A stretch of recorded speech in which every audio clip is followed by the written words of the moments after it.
Hey everybody, welcome to DadsDen of Pop Culture and Thor Monday, the second Thor Monday of 2026. Last week we looked at Walt Simonson's first issue on his legendary run, Thor number 337. Notice that logo there is getting shattered by Thor's hammer wielded by Beta Ray Bill.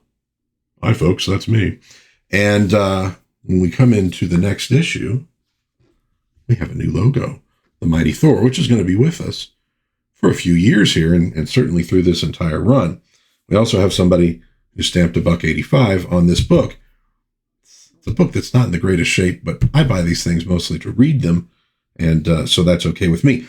On the cover, we have Thor fighting Beta Ray Bill. Now, wait a minute. When we left the last issue, he was Donald Blake. He didn't have the hammer anymore. So what's happening? And by the way, we also get, very important for Thor lore, whosoever holds this hammer, if he be worthy, shall possess the power of Thor. Okay, let's jump in. This is from December of 1983. So as with last time, and we're going to be seeing this through a lot of these issues, we're opening up, looking at the cosmic scope of the story that's ongoing. The place is beyond the fields we know. This forge is the forge of destruction. The smith is a breaker of stars, and this sounding anvil rings more loudly with every blow. Doom. So doom is sounding. Doom is sounding. Doom is sounding. We're going to see a lot of that. Great storytelling, right?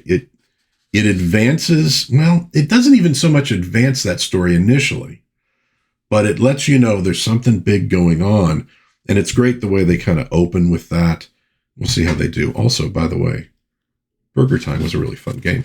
Okay, so we open where we left off, which is Donald Blake left on this crashed starship called Scuttlebutt. It does have a name. I don't think I mentioned that last time.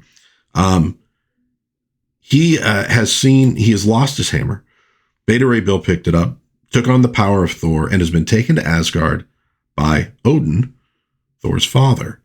And he's been left behind. Odin, Father Odin, hear me. And the story is called A Fool and His Hammer. And we're going to see what happens to that poor fool. So he's sort of mourning what has happened to him. Hand on his shoulder.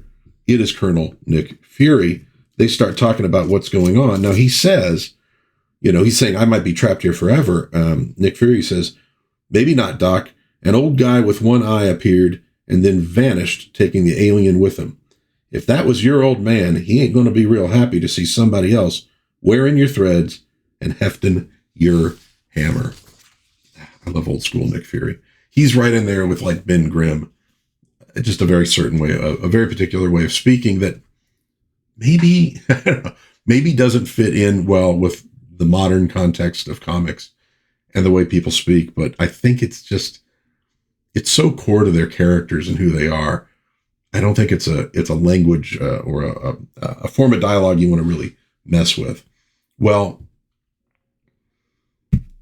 Beta Ray Bill has shown up on Asgard, and everybody's, it's Thor. And then all of a sudden they're like, what the heck?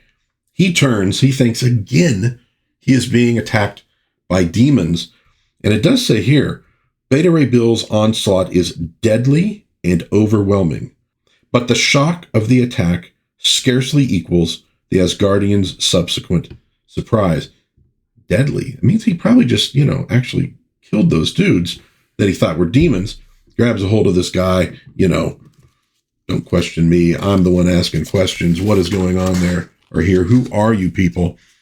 And who appears but great Odin? Stay your hand, impetuous one. I have brought you here, and at my sufferance you remain. The power that cloaks you belongs to another, and by it I mistook you. Now speak, where is my son? And woe to you if your answer displeases me. This is my answer. Throws the hammer at him. And what does Odin do? Come, Mjolnir. Catches the hammer.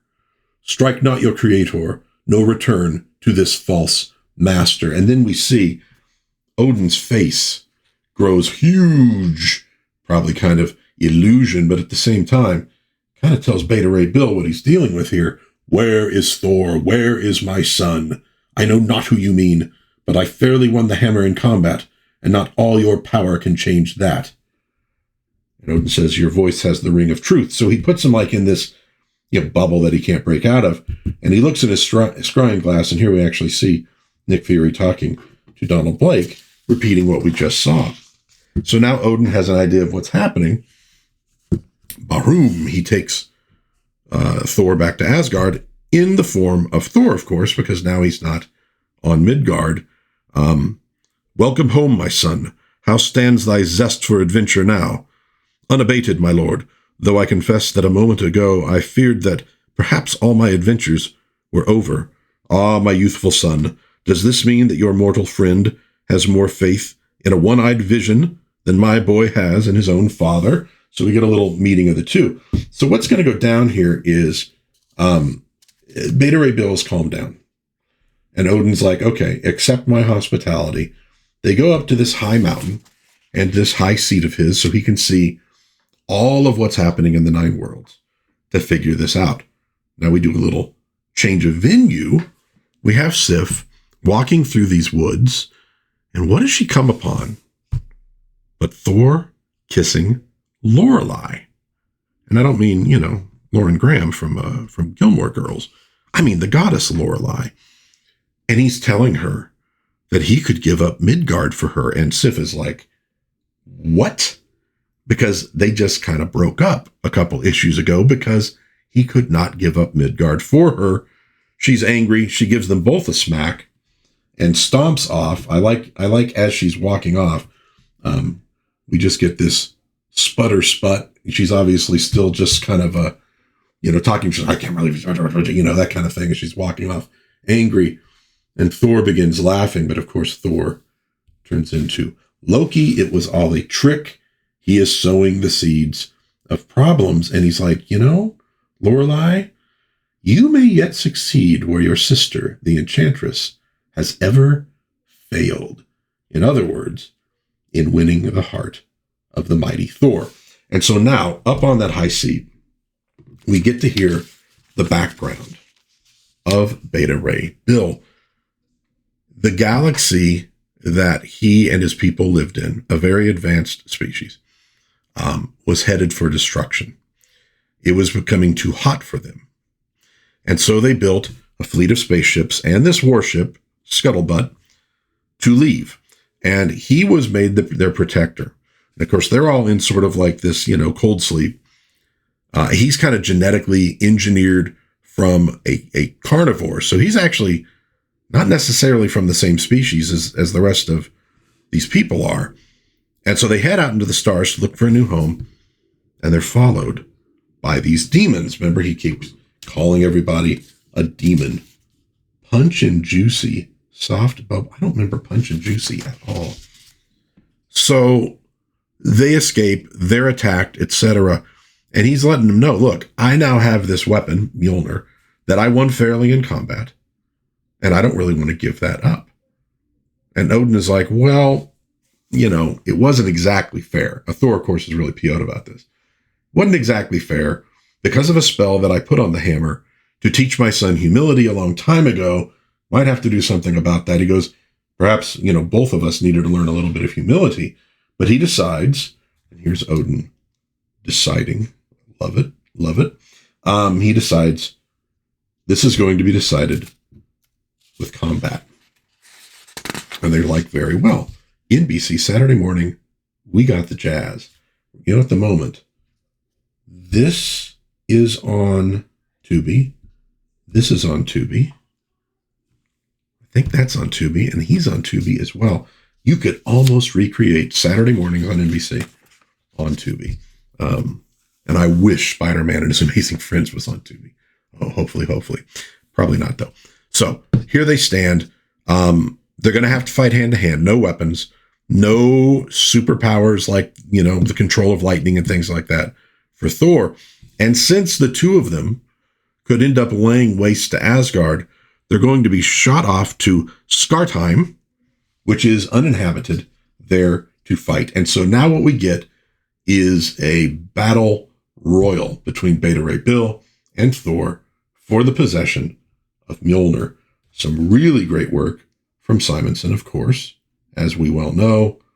And dude, he can do the battle scenes pretty much as well as Kirby could. Let's get through there.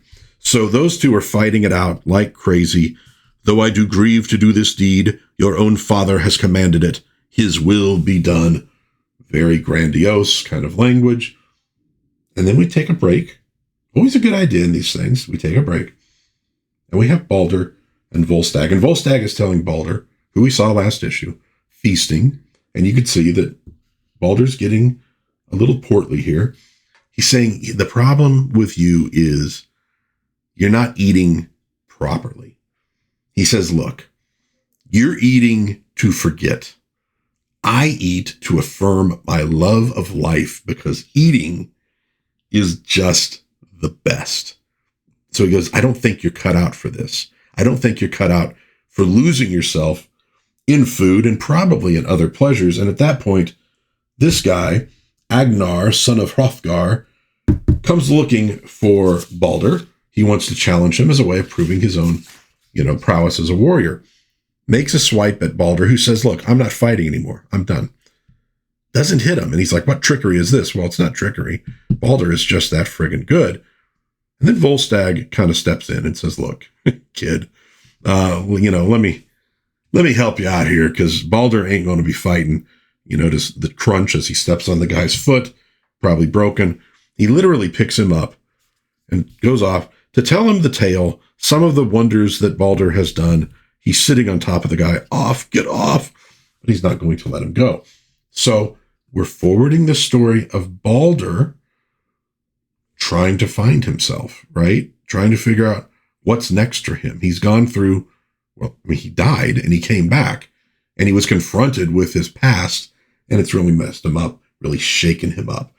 Then back to the combat. At one point, Bill destroys like this side of a hill. Rocks go flying at Thor, who is jumping at him. He can't dodge them quickly enough, but he catches one, throws it, and shatters the ledge that Bill was standing on. Boom! And he falls into this magma river on this chunk of obsidian. And here comes Thor to finish it. And the two strike out at once and meet fist to fist. And it shakes everything. And they both fall unconscious for at least a moment. As we see, look, I was saying this in another review I just recently did. You always got to have a waterfall nearby. Always got to have that waterfall nearby. So their little raft is heading for that waterfall, which will, of course, dump them in the magma and presumably kill them. Beta Ray Bill regains consciousness first, and he could tell, though, that something inside of him is broken. And he goes, well, all I got to do is leap off this thing, and Thor is dead, and the hammer is mine. But he says, no, can't do it. Picks up Thor, begins to leap, but it's too late. They're both going to die. And then they're transported back to Odin's hall. Lord Odin, your son yet lives, the finest foe I have ever fought, but I have bested him. The hammer is mine. Whoa. Next, something old, something new. Better stock up on copies, kids. This one will be a collector's item for sure. Okay. So, The Mighty Thor, number 338, continuing the tale of Beta Ray Bill and this contest between him and Thor for the hammer. But of course, the important thing we're learning here is they can both pick up the hammer. They can both wield the hammer, which means they are both worthy of the hammer. So Beta Ray Bill is a good guy, 100% a good guy. And he has a serious problem with the demons going after, his people. And what we also learn in here from Odin is that galaxy that we saw sort of exploding at the beginning of last issue, that's his galaxy. So Odin can't tell where these demons are coming from, which bothers him because he should be able to tell. So Bill isn't just a random guy who has been met by Thor. He is wrapped up in this whole bigger storyline that's going on, folded into it. Really good stuff from Simonson. Of course, the art is beautiful, but the man knows how to weave a tale. And notice how he's good at, you have the wider tale going on, but then he gives you something with sort of a beginning, middle, end in the actual issues. Juggles in Balder, juggles in Sif and Loki. He's juggling a lot. Is he going to manage to pull it all off? Well, we'll find out as we continue with this series. Thor Monday, every Monday we're looking at Simonson's run on Thor. Next week will be issue 339 from January of 1984. Let me know what you think in the comments. I would love to hear from you. If you are enjoying these little retrospectives, please give them a like, maybe subscribe to the channel, maybe share with a friend who you think might enjoy these. But until next time, God bless everybody. Please be kind to one another. Have a little bit of fun out there, and I will see you again hopefully soon in Dad's Den of Pop Culture. Bye-bye.